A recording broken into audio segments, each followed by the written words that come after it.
Hello, it's 12:30 on a Tuesday afternoon, and I can't believe that another week has gone by on this beautiful planet and in this wonderful world. Welcome, everybody, to another weekly episode of the Mindset Michele TV show. And I've got this extra special guest today, Karen Chaston. Hello, Karen. Hi, Michele. Thank you for inviting me. It's so lovely to have you on the show today, and it's so incredible to know a little bit about your story, and I'm so excited to unpack some more of that today. For those that don't know Karen, she's the founder and co-founder and owner of the Chaston Centre, an award-winning author of over 8 books. She's been on stage with people like Marianne Williamson and what was the other name? Jamie Lee Curtis, and she has this wealth and depth and breadth, and she's a subject matter expert in the area of loss and grief and looking for the gifts in that. But there's so much more to her story, and I'd love for you to share that with us now. Thank you, Karen. Thank you, Michele. Well, long journey, believe it or not. Back in 2012, even 2013, I was a CFO of a publicly listed company. But how did I become a life coach who specialises in loss, an author and a speaker?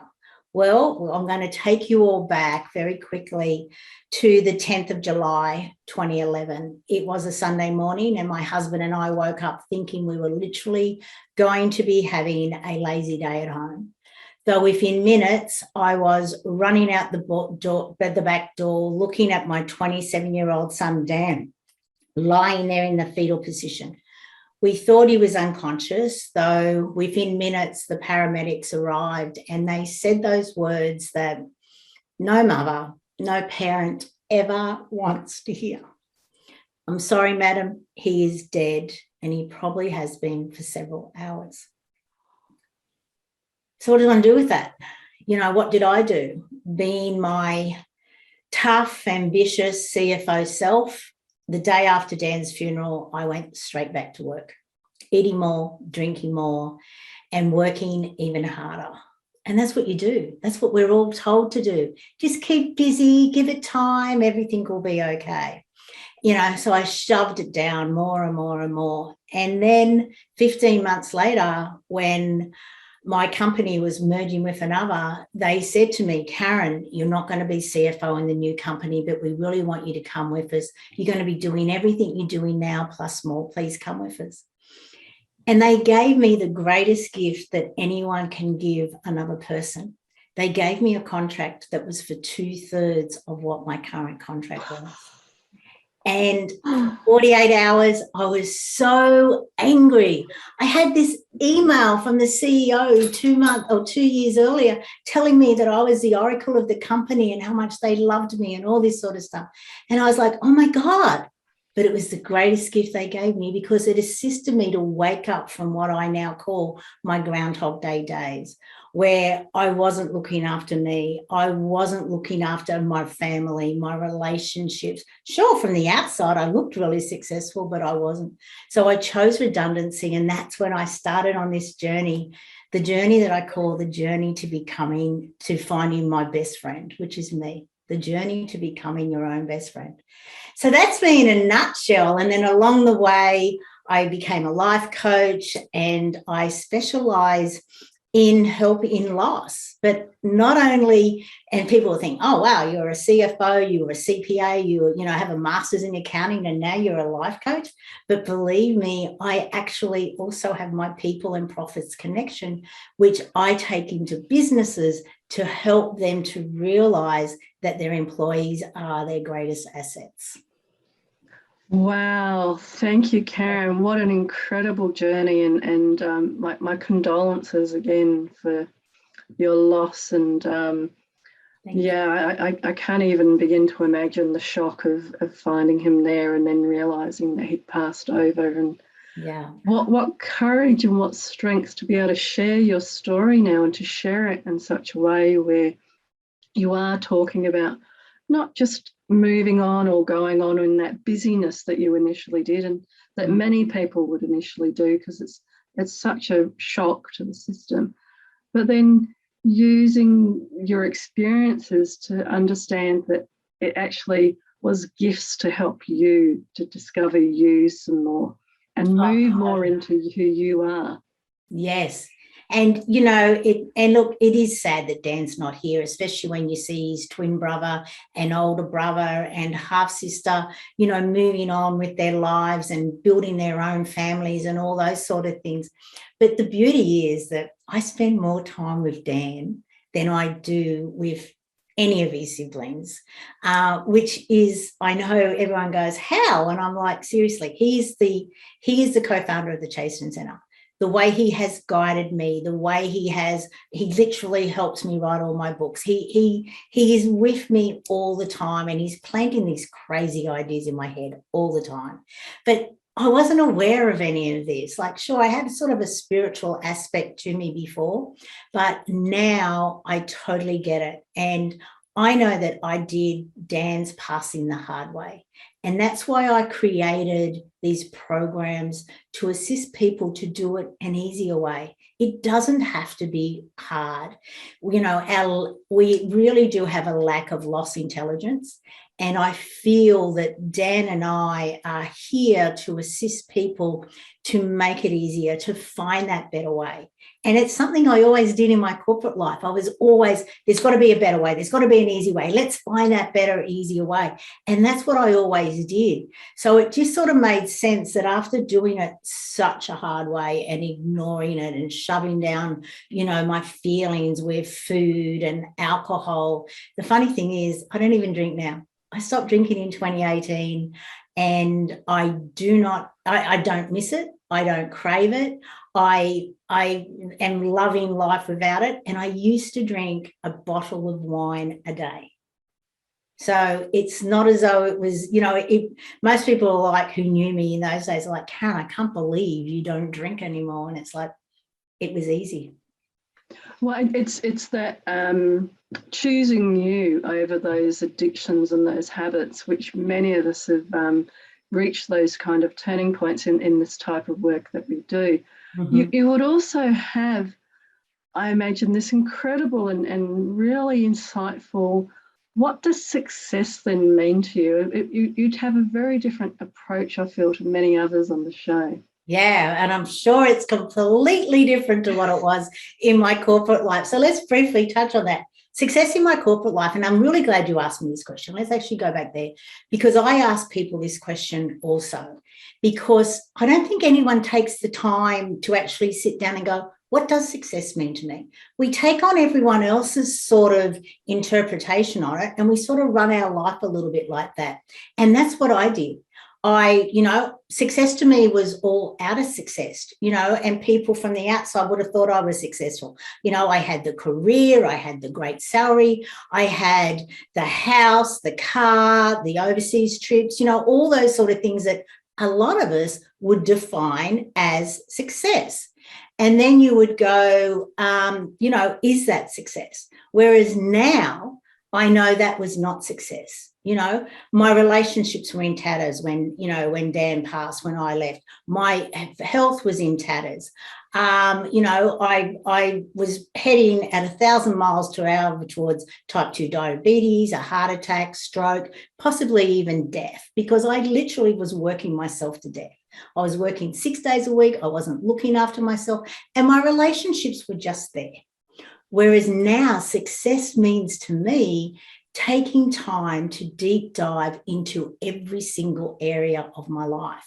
And I had no conscious every area of my life when I sort of started hearing about this. I was going, what's all that about? You know what I mean? It's my life. But no.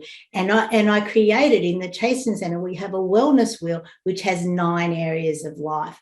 And I purposely put 9 into it because I wanted people to understand that 9 is about, you know, new beginnings. It's the end of a cycle. It's 9 is, you know, it takes 9 months for us to birth, and not only a baby, but a new idea, and to bring it into fruition and all that sort of stuff. So it is about understanding every single area of your life, consciously spending time in them every week. Sure, it won't be the same amount as time, but as long as you touch on it and you go, do you know what?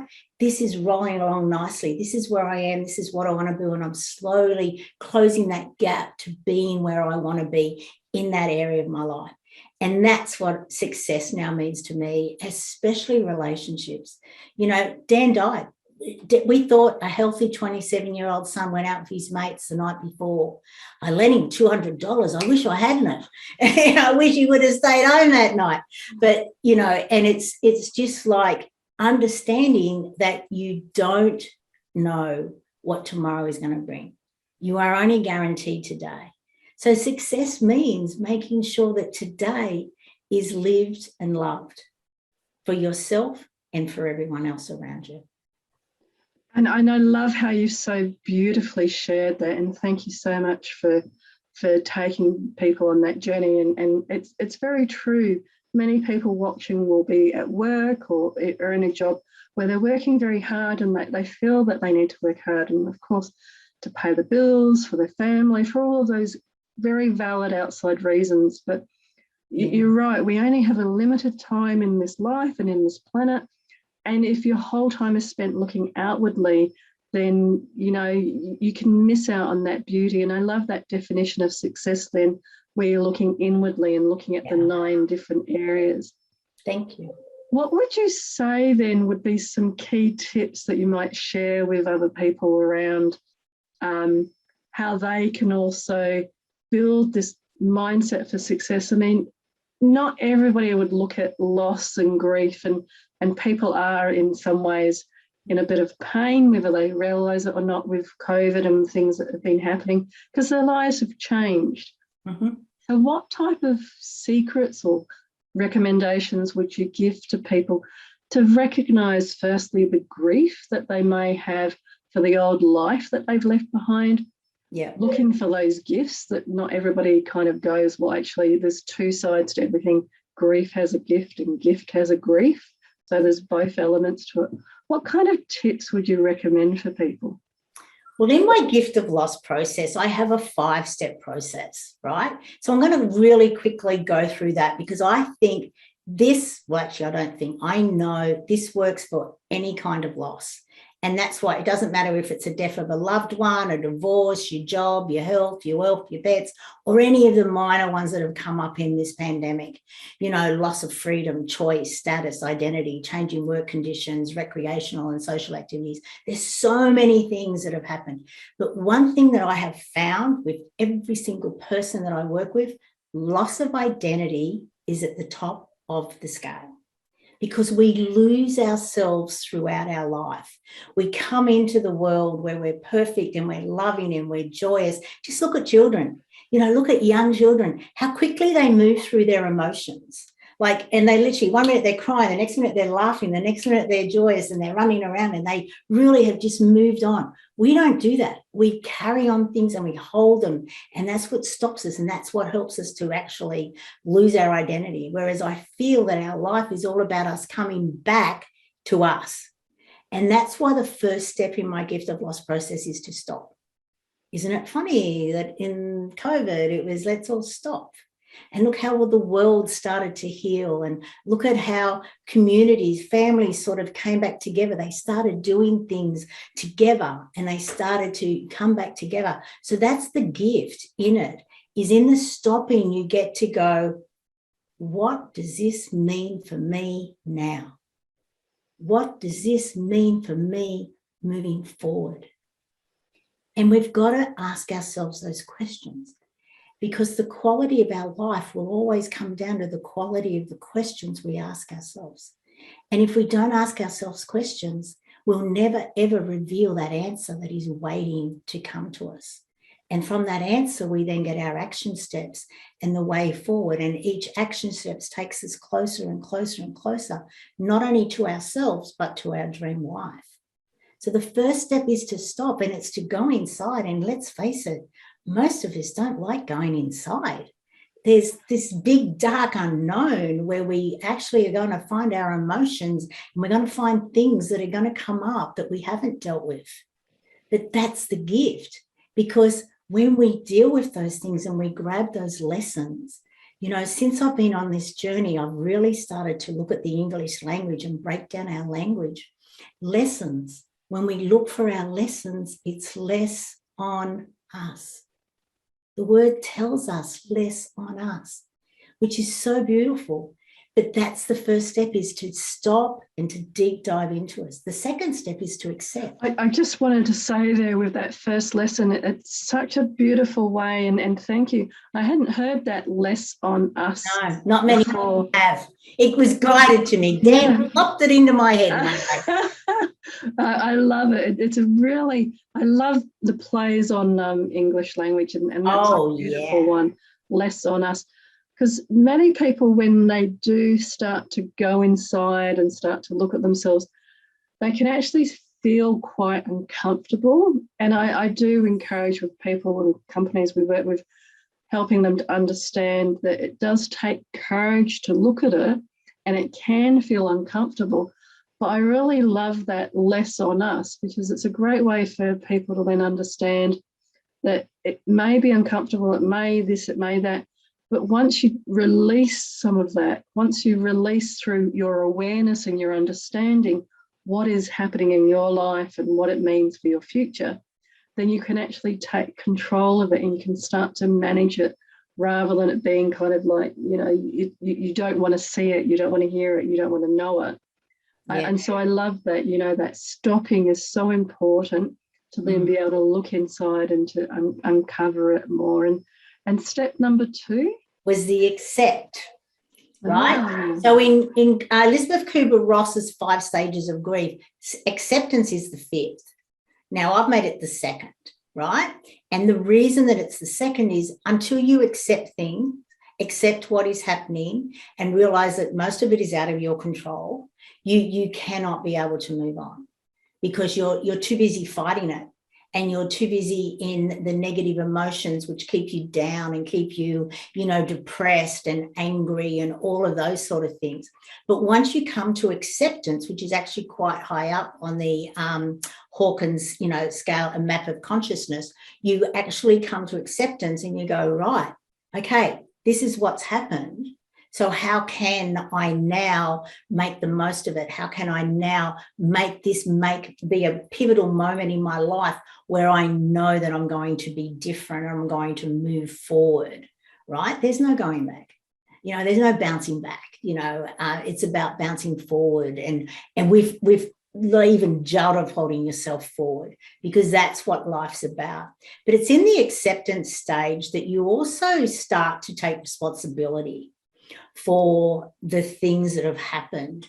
You know, if it's a relationship broke down, and everything is a relationship breakdown, whether it's with a person, place, or thing, there is always your part of your responsibility, and you're going to love this one too. So when we're in blame, it's another word I break down.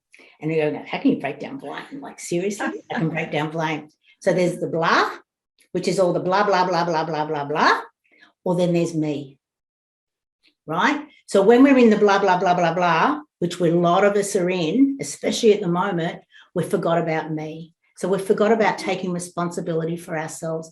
We've forgotten about what was my part in all of this, or how could have I done better, or how could I have not said that or not done that, and all that sort of thing, or reacted differently. There's so much in the acceptance, which then brings you into the next one, which is to identify.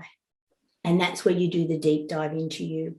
You do the deep dive into everything about yourself. You identify where you're at. You identify where you want to be. You also identify your hopes, dreams, and aspirations, and realize that because of what's gone on, they're now going to be different. You know, like overseas trips, you know, things like that.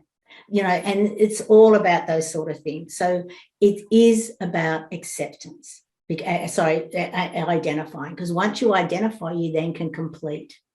And I really love those 2 parts. I was just going to say the acceptance part is also with the work that we do around those thoughts and the feelings and the emotions. I know that people typically go, oh, you know, I don't get angry. And then you show them an example where they've got angry, and they'll go, oh, yes, I do get angry, but it was an exception, or it was a this, or it was a that. So that acceptance that everybody actually has all of the different human traits, and nobody's an exception, is, I find, a really powerful step with the work. And I love how you've then integrated it with the blah me, because that self-focus to then really understand, well, actually, I do get upset, I do this, I do that, I do whatever, I do get frustrated, all of those, again, very normal human emotions, but we build these constructs around them, which I love this model that you're sharing, because it's a wonderful construct to support people to understand, as they're doing that self-reflection and that self-work, how to then frame it in a way that, yes, this is normal, everybody does this, and everybody has all of these traits. Yeah, it's a fabulous model. Oh, thank you, Michelle. And the complete stage is where you actually continue on the identifying, but you come to a conclusion of what things you'd like to apologize for, things you'd like to forgive, and things you'd like to acknowledge. Because that then completes like your past. And obviously it's not just a one-off exercise, but if you look at it, loss, we'll look at, we all will have multiple major losses throughout our lives. We're not getting beyond that. Any of those 40 plus different loss events, we're all going to have them. Sure, some are more minor than others, but we're all going to have them. And because we don't complete them, we drag along with us these emotions or these feelings or these resentments and all those sort of things, or this blame and all those things. So once we complete them, we then can move on, and then we can truly, and the fifth step is to pivot. And the pivot stage is where you bring in those 9 areas of life, and that's when you design where your dream life moving forward, because you've removed all that sort of baggage. And it's really important for everyone to understand that none of us have a birth certificate with an expiry date on it. None of us, right? None of us. The date has been set, though. We don't know when it is, but the date has been set. So it's about us understanding that when we release all of these things, right, we are then set ourselves up so that when we do leave this realm and go on to our next one, we won't have the regrets. We would have done the things that we came here to do. And at the end of the day, whether you believe it or not, it doesn't really matter. We all are spiritual beings having a human experience, and we are all here for spiritual lessons. And the more we understand our spiritual lessons, the things will stop happening. How often do you have the same thing happen 3 or 4 times, just with a different person who looks differently, but they treat you the same way, but they're giving you these gifts. And I know it doesn't seem like a gift, but when you start to focus on the fact that nothing happens to you, it happens for you, you start to view life differently. And you start to live in a more calmer way. And I truly believe that's what this pandemic is all about. It's about bringing us all to love, to gratitude, and to forgiveness, and to understand that it doesn't matter what we look like on the outside, we are all basically the same. What a beautiful framework and a beautiful way of you've articulated of looking at the pandemic and what was essentially a worldwide pause in many ways of asking people to go inside and, to really think about relationships and think about climate change and all of the great issues of our time, which, in even maybe 5 years, they'll look back on and go, well, you had all that time during the pandemic to do this self-reflection. What did you come out? And I love that last stage was then around the pivoting and looking at the 9 areas. I too believe the more that people look and have that self-knowledge and self-awareness, the greater they are living their own lives and fulfilling their own potential. I totally agree. And I've noticed the people who are struggling are the ones who have never done any self-reflection. They find it hard to go inside, and they just think it's all baloney and stuff like that, which is fine. But when you actually do realize that, we are all amazing people, and we have all of these guides, and we have all of these loved ones who are our team supporting us, it really does make whatever you're going through a lot easier, a lot easier. And I really agree. The idea that you have a limited amount of time, and in many ways, in fact, I remember one time I heard that a definition of karma, that it was unlearned lessons. Yeah. And that really, like your definition, really switched it for me, because yes, you do have the same thing happen over and over. I've even had the same thing happen in different countries with different people. I'm gone, really? And so it's that self-introspection and becoming aware, not just of what's going on, but I love your part about the responsibility. What role did I have in actually creating and promoting and allowing it to happen?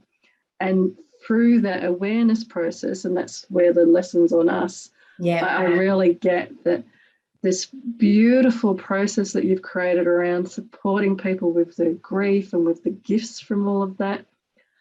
I obviously could talk, and we could talk for hours more on this subject. Yeah. And, you know, bringing it into the workplace, making people aware that their employees are their greatest asset is what I love to do. It's like, I wish I knew this when I was a CFO. It would have been completely different. We would have been more profitable. We would have been more amicable. It would have been the place everyone would have wanted to work. That's what I love about it. And this is the stuff that through this show and through the other things that myself and my team do, we're hoping to keep spreading these messages, because I do believe that, you know, these little lights like I'm creating here, amongst all of the other noise, the negative noise, it's up to us to keep doing what we can to keep spreading these messages. Yeah. And in that vein, if people were wanting to get hold of you after today's show, what's the best way of getting hold of you? The easiest way is to go to thechastonscentre.com or email me at karen@karenchaston.com.au. Either or, it doesn't really matter. I'm always love to hear from everybody, but there's a lot of different places they can go to on the Chaston Centre. It takes them off to all of my different programs, whether it's for individuals or for businesses or for anyone. So it's really cool. Fabulous. And this, I think, I asked this question of my guests, but I feel like it's a slightly different question. And I really feel that in my heart with some of the life lessons and paths that you've gone through. Mm-hmm. If you were to talk to your younger self, what sort of advice or gifts would you give to them? Put yourself first. Love who you are. Trust your inner wisdom, and know that you are totally guided and you're protected. But take a little bit of time with some of your choices. You know, so many times we quickly make our decisions without really knowing all of the facts. And also, one other thing would be to listen. Listen to learn, not to respond. Because the more you learn, the better your choices will be, and the better your perspective will be. And understand that we live in a world of infinite possibilities, and maybe the better way isn't your way. What wonderful and sage advice. And the other element I'd add into that would be around when you're listening, to listen to yourself as well, because especially when you're younger, it's about listening and, you know, the career and the this and the that and the success, and it's all, even more so with social media, it's all about the outward success and looking good, and that listening internally so that you actually hear those 9 different areas that you share so beautifully. You hear what you're responsible for and what you can create and promote and allow in your life. And I really love how those areas and those elements are things that, with your framework and with your approach and the centre's approach, you can actually reach out and get that.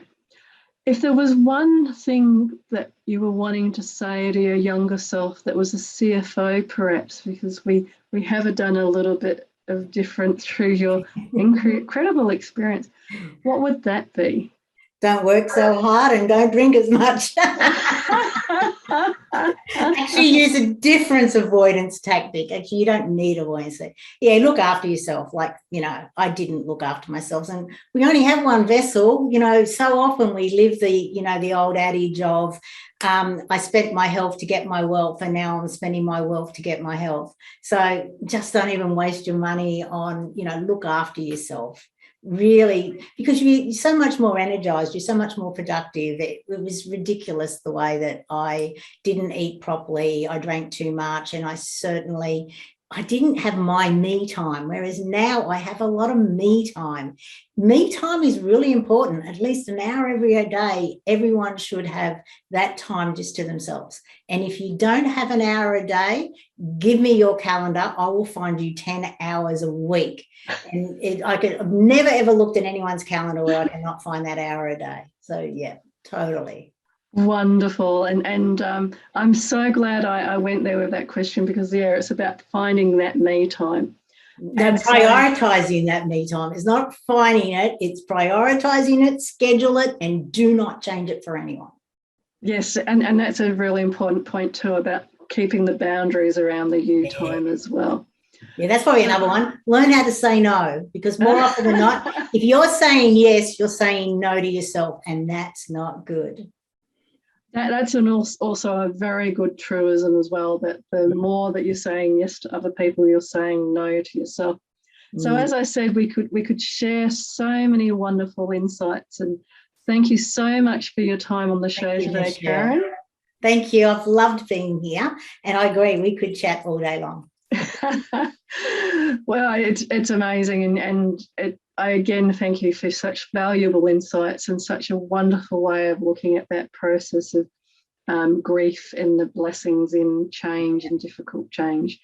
Yeah. But for the moment, we've run out of time. So thank you, Karen, and thank you to everybody for watching today. And so from my heart to your heart, be great, be fabulous, and be you.